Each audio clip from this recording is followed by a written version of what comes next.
Okay, so today I am here talking about the Samsung Z Flip 6. And the reason why I bought this camera. Talk about this.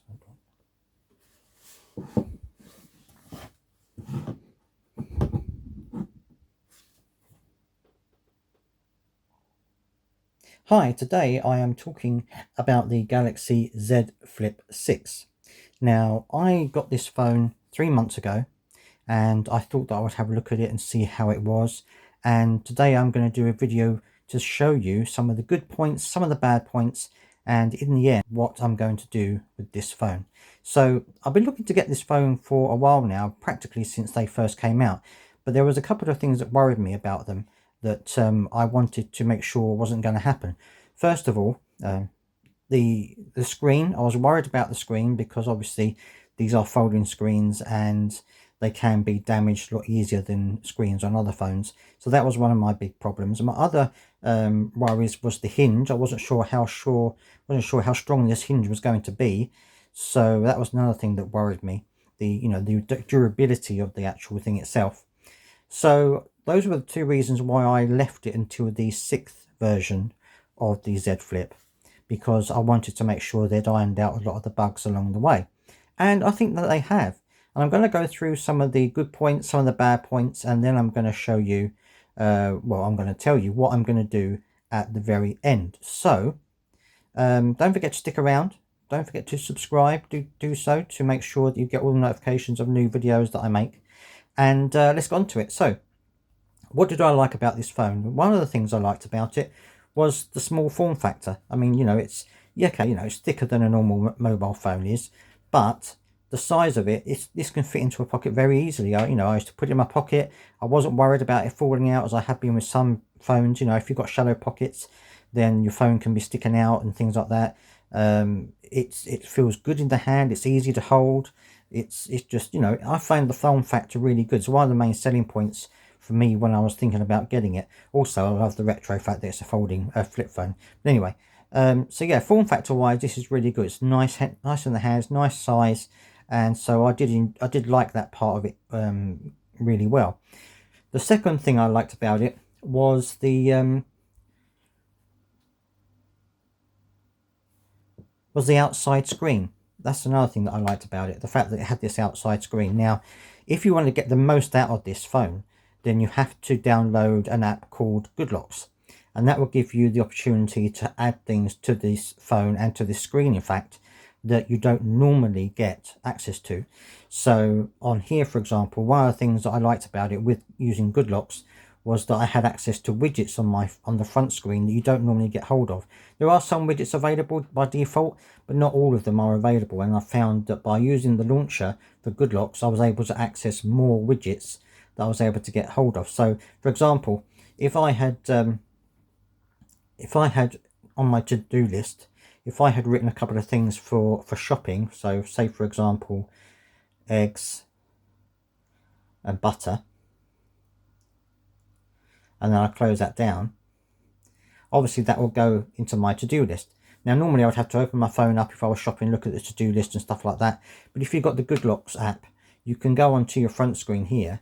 I can unlock it, and then you can go into a widget that you've got on there. So you're going into there, and it's on here, eggs and butter. So you can look at your list, you can add things to it as well without actually having to open the phone.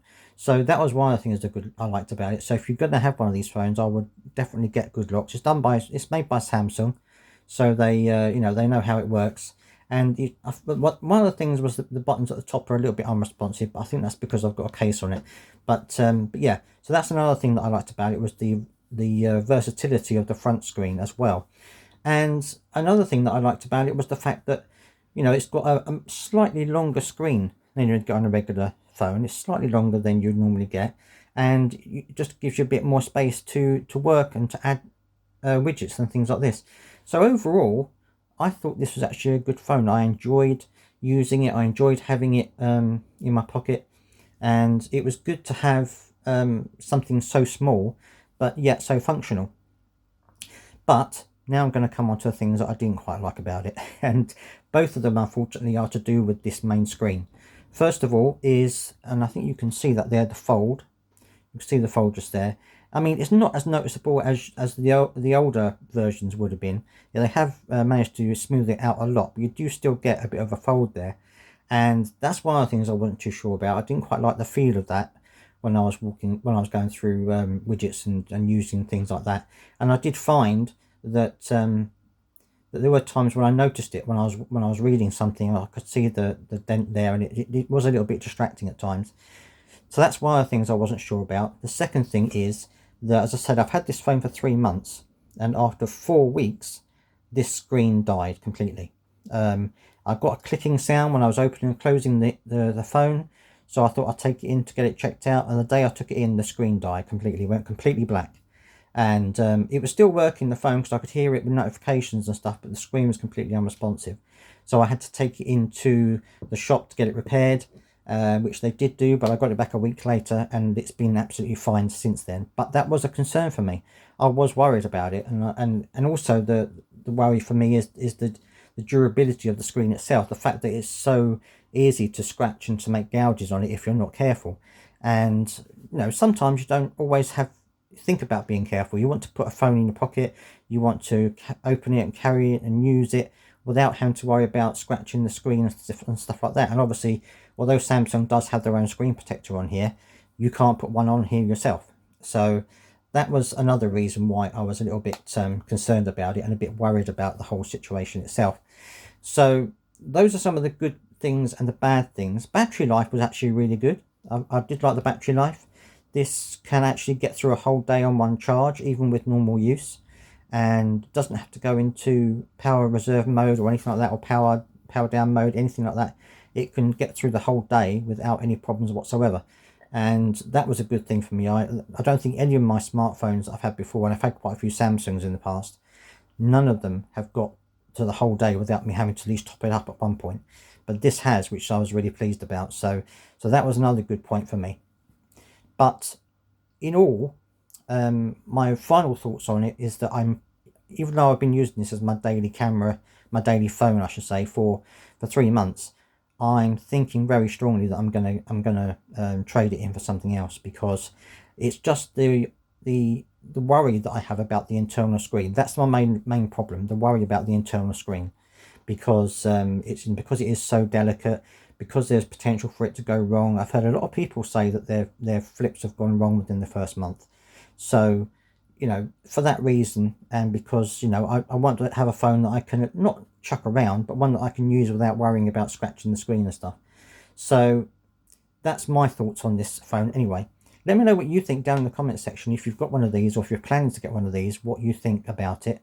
This has obviously got a case on it that I bought separately, which is good to get a case on it. I recommend you do get a case for it, but I recommend you get one that covers the hinge as well, because that's a weak point if you drop it. So that's one of the things I would change if I got another case on here. But let me know what you think down in the comment section on this phone. I'm going to be doing some short videos on how to use it and some of the special features of this phone, so don't forget to subscribe to catch those if you've got one or if you're going to get one. And let me know down in the comments what you think, and I will see you next time.